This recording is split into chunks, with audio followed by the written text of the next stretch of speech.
You might have heard this story before, how God created the world and the temptation of the forbidden fruit. It might make you wonder, if God is so powerful, how did he let the devil get into his garden and lie to his children? If God is so good, why was there even a tree of evil? Was it a trap or a test? Why did he test then when he knew they would fail? And why did he curse them and send them out instead of giving them a second chance? Furthermore, if we can still mess things up even in a perfect world, can we ever get anything right? And is there any point trying? Let's try to answer a few of these questions before I continue my story. Let's try to answer the first question. If God is so powerful, how did he let the devil get into his garden and lie to his children? I'm not trying to put words in Father's mouth, but this is what I've picked up from spending time with him. There was a time in the heavens, before the earth was created, and that's where his enemy was. Your other adopted brother, Ezekiel, talks a bit more about how the enemy tried to take over from Father. He even convinced a bunch of angels to join him. Anyway, when he was cast out of heaven, he probably fell on earth and was somewhere in the chaos and darkness that covered the earth before Father planted the garden. The way I see it, the enemy was already on earth, and he found a way to try to take over the garden and God's children, too. So, what about the forbidden tree? Why was it even there? When Father told me about everything he created, he also said there were many trees in the garden. Many. They had all the variety of flavors and tastes they could want. But you know how there's always a drink in a separate cupboard that's only for your parents? That's how the tree of the knowledge of good and evil was. It wasn't a bad tree, it was just not for Father's children to eat. In his story, Father said, "They have now become like us, knowing good and evil."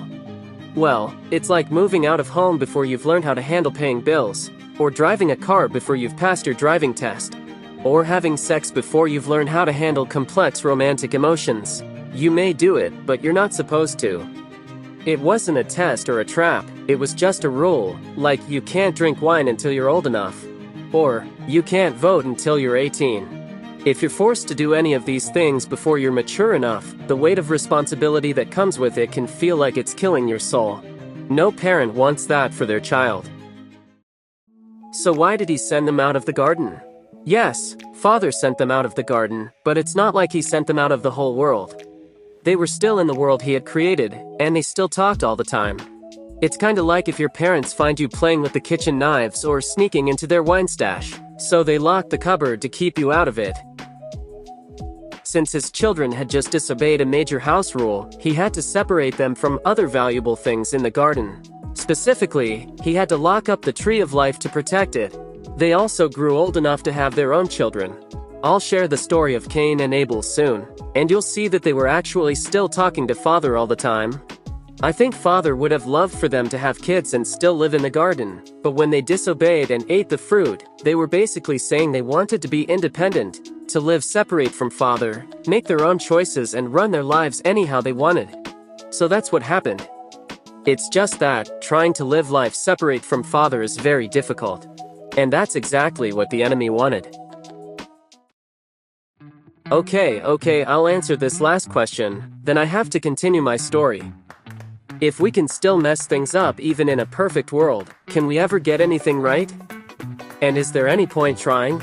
Well, we're people, right? We learn through our mistakes. That's just how it works. Yes, Father was sad that they obeyed his enemy, but it's just an opportunity for them to learn and grow and ask questions when they don't know, you know? I messed up so many times, from when I was much younger, and even when I started leading my people to the promised land. But Father was patient with me, right until the end. But we'll talk about that when we get there. Now, let's get back to Adam and Eve and their life outside the garden.